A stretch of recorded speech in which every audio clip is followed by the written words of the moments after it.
दोस्तों yes bank की बात करें, स्टॉक के अंदर आज हमने पॉजिटिव क्लोजिंग देखी है, जबकि बाजार में गिरावट का माहौल था, बैंकिंग शेयरों में भी गिरावट थी। अब इस पॉजिटिव क्लोजिंग के पीछे वजह है कि यहाँ पे यस बैंक ने अपने क्वार्टर 3 के जो आंकड़े पेश किए वो काफ़ी शानदार है, और वो इशारा करे कि आने वाला क्वार्टर 3 काफ़ी शानदार रह सकता है, और उसके बाद में स्टॉक को एक बड़ा ट्रिगर मिल सकता है पॉजिटिव, और उसके बाद स्टॉक तेजी से ऊपर जा सकता है। यानी क्वार्टर 3 के बाद स्टॉक के 30 के ऊपर जाने की संभावना बन सकती है।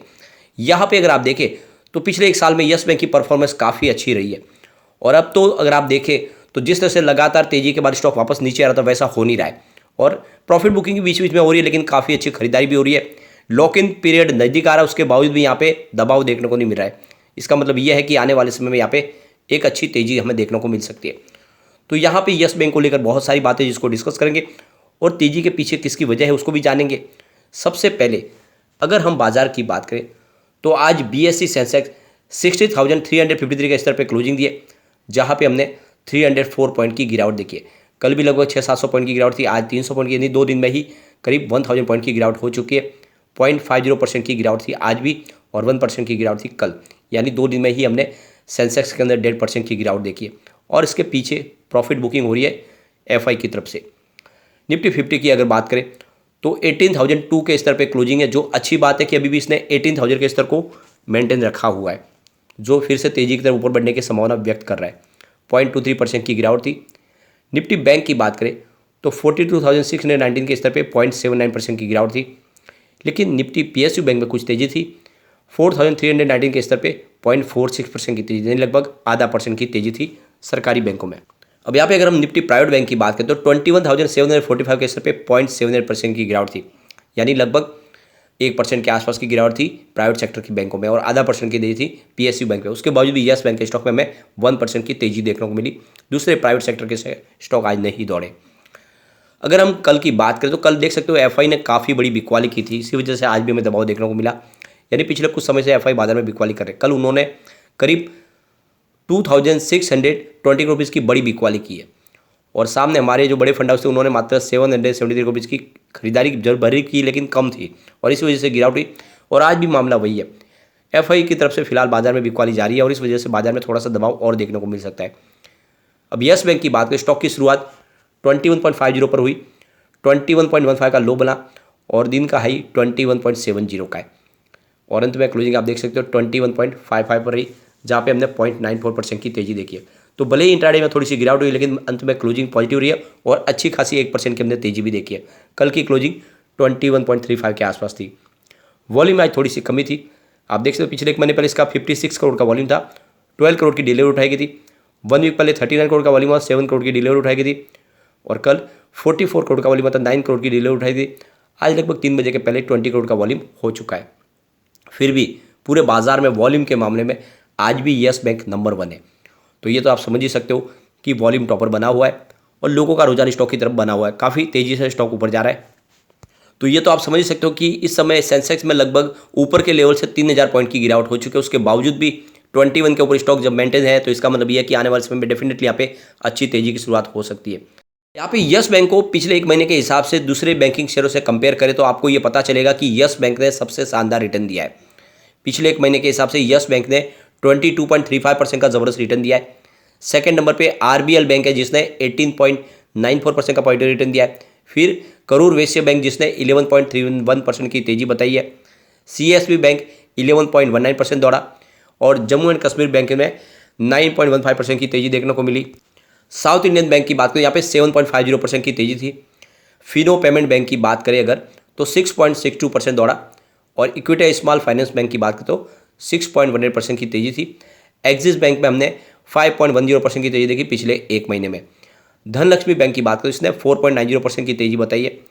सूर्योदय स्मॉल फाइनेंस बैंक की बात करें तो 2.52% की तेजी थी। इंडसइंड बैंक में हमें 1.54% की तेजी देखने को मिली। तो ये तो आपको समझ में आ जाएगा कि पिछले एक महीने में सबसे शानदार प्रदर्शन यस बैंक ने ही किया है। अब यहाँ पे यस बैंक ने अपने क्वार्टर 3 के नंबर रिलीज किए जो काफ़ी शानदार है, आप देख सकते हो। लोन और एडवांसेस की बात करें तो दिसंबर 2021 में, मतलब इस बार क्वार्टर में 1,96,826 करोड़ रुपीज़ के आसपास रहा है, और सितंबर क्वार्टर की बात करें तो ये 1,92,235 करोड़ था। तो क्वार्टर ऑन क्वार्टर बेसिस पे यहाँ पे आपको 2.4% की बढ़त देखने को मिल रही है, और दिसंबर क्वार्टर की बात करें तो इनका टोटल लोन और एडवांसेज था 1,76,241 करोड़।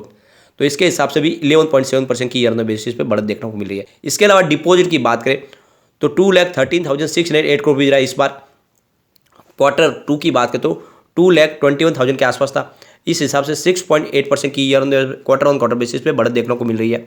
और पिछले साल सेम क्वार्टर में देखें तो 1,84,288 करोड़ के आसपास था, जिसमें 15.9% की ईयर ऑन बेसिस पे बढ़त देखने को मिल रही है। तो यहाँ पे आप देख सकते हो बैंक के लोन और एडवांसेज में जबरदस्त बढ़ोतरी है, चाहे क्वार्टर ऑन क्वार्टर बेसिस पे देखें या ईयर ऑन बेसिस पे। इसके अलावा डिपॉजिट में भी शानदार बढ़ोतरी है। इसके अलावा बैंक के सेविंग अकाउंट और करंट अकाउंट की बात करें तो इस बार 63,927 रहा है, जबकि पिछले क्वार्टर में ये 62,073 करोड़ के आसपास था। यानी क्वार्टर ऑन क्वार्टर बेसिस पे 3% की बढ़त है और ईयर ऑन बेसिस पे तो 14.2% की ज़बरदस्त बढ़ोतरी है। तो यहाँ पे बैंक अकाउंट भी लगातार अच्छी तरह से खुल रहे, लोगों का भरोसा लौट आया बिल्कुल, और आप देख सकते हो कि काफ़ी शानदार प्रदर्शन हो रहा है। इसके अलावा अगर आप इसके टोटल क्रेडिट रेशियो की बात करें, क्रेडिट और डिपॉजिट रेशियो की, तो ये 89.7% के आसपास रहा है। पिछले क्वार्टर में ये 96.1% था और पिछले साल सेम क्वार्टर में ये 95.6% के आसपास था। इसके अलावा लिक्विडिटी कवरेज रेशियो की बात करें तो इस बार 119.5% के आसपास रहा है। पिछले क्वार्टर में 105.0% के आसपास था और पिछले साल सेम क्वार्टर में 130% के आसपास था। तो कुल मिला के ये अगर देखें तो काफ़ी शानदार रिजल्ट रहा है इस बार, और ये आंकड़े है, ये इशारा करेगा क्वार्टर 3 हमारे सामने बहुत ही बेहतर रह सकता है। और सबसे बड़ी बात है कि इस बार इनका जो प्रोविज़न है उसमें भी कमी आएगी, क्योंकि ऑलरेडी एनपीए का निपटारा हो चुका है। तो इस बार हमें रिजल्ट काफ़ी शानदार देखने को मिल सकता है। अब कुछ बड़ी डील हुई है जिनको डिस्कस करेंगे, जिसकी वजह से आज तेजी बनी है। तो 9:17 पर बाजार खुलते ही 21.50 की प्राइस से 24,49,000 शेयरों की खरीदारी हुई। फिर 9:20 पर 21.45 की प्राइस से 18,34,000 शेयरों की बिकवाली हुई। तो फिर 9:21 पर 21.35 की प्राइस से 15,71,000 शेयरों की फिर से एक खरीदारी हुई। फिर 1 बजे 21.25 की प्राइस से 14,29,000 शेयरों की बिकवाली हुई। तो उसके बाद 1:50 पर 21.20 की प्राइस से करीब 19,10,000 शेयरों की फिर से खरीदारी हुई। उसके बाद 2:32 पर 21.30 की प्राइस से 24,47,000 शेयरों की एक खरीदारी हुई। और उसके बाद 2:35 पर 21.30 की प्राइस से 16,11,000 शेयरों की एक और बड़ी खरीदारी हुई। फिर 2:50 पर 21.40 की प्राइस से 22,59,000 शेयरों की एक और बड़ी खरीदारी हुई। तो ये तो आप समझ ही सकते हो कि आज बड़े फंड हाउस ने काफ़ी अच्छी खरीदारी की इस लेवल पे, यानी आने वाले समय में इसमें और तेज़ी आ सकती है। अब यस बैंक की पिछले 4-5 साल की परफॉर्मेंस अगर देखें तो 5 ईयर के हिसाब से यस बैंक ने 41% का निगेटिव रिटर्न दिया। इस दौरान सेंसेक्स में 12% की तेज़ी देखने को मिली है और बैंक इंडेक्स करीब 10% दौड़ा है। तो यहाँ पे लूजर आपको यस बैंक दिखाई देगा। लेकिन 3 ईयर के हिसाब से देखें तो यस बैंक ने 23% की तेज़ी बताई है। सेंसेक्स इस दौरान 13% दौड़ा और बैंक इंडेक्स में हमने 9% की तेज़ी देखी है। तो 3 ईयर के हिसाब से यहाँ पे विनर आपको यस बैंक दिखाई देगा। 1 ईयर के हिसाब से देखें तो यस बैंक ने 46% की शानदार तेज़ी बताई है। इस दौरान बीएसई सेंसेक्स में मात्र 0.62% की हमें तेज़ी देखने को मिली है और बीएसई बैंक इंडेक्स में हमें 15% की तेज़ी देखने को मिली है। तो 1 ईयर के हिसाब से भी आपको विनर यहाँ पे यस बैंक दिखाई देगा। 3 मंथ के हिसाब से देखें तो यस बैंक ने 31% की तेज़ी बताई है। इस दौरान बीएसई सेंसेक्स में 3.72% की हमें तेज़ी देखने को मिली है और बीएसई बैंक इंडेक्स 8.59% दौड़ा। तो यहाँ पर 3 मंथ के हिसाब से भी यस बैंक की विनर दिखाई देगा। 1 मंथ के हिसाब से देखें तो यस बैंक ने 22% का ज़बरदस्त रिटर्न दिया है। इस दौरान सेंसेक्स में हमें 4% की गिरावट देखने को मिल रही है और बैंक इंडेक्स में करीब 1.48% की गिरावट देखने को मिल रही है। तो आप देख सकते हो 1 मंथ के हिसाब से भी बहुत ही ज़बरदस्त रिटर्न दिया है यस बैंक ने। और ईयर टू डेट के हिसाब से यस बैंक का रिटर्न 3.16% निकल के आ रहा है। इस दौरान बीएसई सेंसेक्स में 1% की गिरावट है और बीएसई सेंसेक्स में 0.93% की गिरावट है। तो ये तो आप समझ ही सकते हो कि पिछले 1 साल में बहुत ही शानदार प्रदर्शन किया यस बैंक ने और लोगों को ज़बरदस्त रिटर्न भी दिया है और सिर्फ 6 महीने में स्टॉक की प्राइस डबल भी हुई है। तो ऐसे में तो आप समझ सकते हो कि यस बैंक में जिसने भी निवेश किया था उन सबका लॉस खत्म हो चुका है और जो इन्वेस्टर जिन्होंने राणा कपूर के समय निवेश किया उनको भी समय लगेगा बाहर निकलने को, लेकिन आने वाले समय में यस बैंक की प्राइस डेफिनेटली 3 डिजिट में जाएगी। एक बार हम इसके पीवट टेबल को चेक कर लेते तो यहाँ से अगर गिरावट हो जाती है तो 20.70 का फर्स्ट सपोर्ट है। ये सपोर्ट टूटा तो स्टॉक 20.05 तक जा सकता है और नीचे गया तो फिर 19.20 का तीसरा सपोर्ट है, यानी गिरावट में फिर से 90 तक जाने की संभावना है। पॉजिटिव माहौल बना तो 22.20 का फर्स्ट रेजिस्टेंस है। इसको पार करते ही स्टॉक आपको 23.05 तक जाता हुआ दिखाई देगा और वहाँ तक पहुँचेगा फिर 23.70 तक भी जा सकता है।